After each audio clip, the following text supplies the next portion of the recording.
ताज्या घडामोडी पाहिजेत तर मग C24 तास या आपल्या यूट्यूब चॅनलला लाईक करा, शेअर करा, सबस्क्राईब करा आणि बेल आयकॉनवरती क्लिक करायला अजिबात विसरू नका। पुणे महानगरपालिकेच्या निवडणुकीच्या पार्श्वभूमीवर शहरामधील राजकीय वातावरण चांगलंच तापले। सत्ताधारी भाजप विरोधामध्ये केवळ पक्षांतर्गतच नव्हे तर थेट मतदारांमध्ये तीव्र नाराजी असल्याचा दावा राष्ट्रवादी काँग्रेस शरदचंद्र पवार पक्षाचे प्रदेश अध्यक्ष आमदार शशिकांत शिंदे यांनी केलाय। दायरे येथील प्रभाग क्रमांक 33 मध्ये राष्ट्रवादी काँग्रेसच्या उमेदवारांच्या प्रचारार्थ भव्य पदयात्रा काढण्यात आली। पदयात्रेमध्ये हजारोंच्या संख्येने कार्यकर्ते आणि नागरिक सहभागी झाले होते। यावेळी बोलताना शशिकांत शिंदे यांनी ठाम शब्दात म्हटलंय की पुणे महानगरपालिकेवरती यावेळी राष्ट्रवादी काँग्रेसचाच झेंडा फडकणार आहे। प्रभाग क्रमांक 33 मधील राष्ट्रवादीचे उमेदवार काकासाहेब चव्हाण, संदीप मते, अनिता इंगळे आणि रश्मी घुले हे मोठ्या मताधिक्याने विजयी होतील असा विश्वास देखील त्यांनी व्यक्त केला।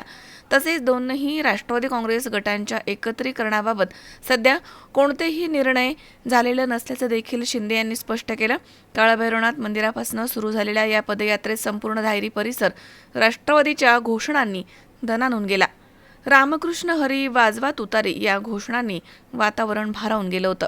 पदयात्रेला मिळालेल्या प्रतिसादामुळे प्रभाग क्रमांक 33 सह दायरी परिसरामध्ये राजकीय परिवर्तनाची चाहूल लागल्याचं स्पष्टपणे दिसत आहे।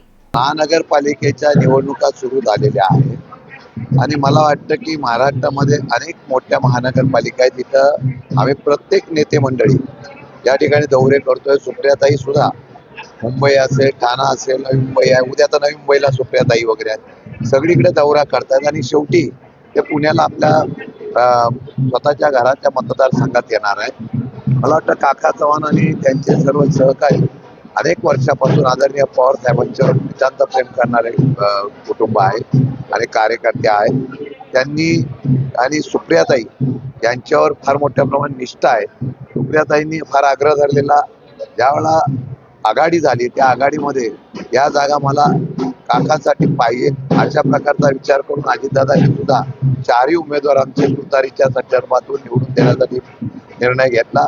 इथंच आघाडी मजबूत झाली। मला वाटतं की वातावरण चांगलं आहे, त्यांच्या शैक्षणिक संस्था आहेत आणि बाकीचे उमेदवार सुद्धा हे सर्वसामान्य कुटुंबाशी संबंधित घेऊन वेगवेगळ्या प्रकारच्या सामाजिक कार्यामध्ये भाग घेतात आणि मला वाटतं की चांगल्या प्रकारचा सगळीकडे एकच चिन्ह असल्यामुळे निर्णय चांगला होईल आणि या वेळेला 100% या वार्डामध्ये नव्हे तर अख्ख्या पुण्यामध्ये घड्याळ आणि तुतारी या ठिकाणी 100% निवडून येईल।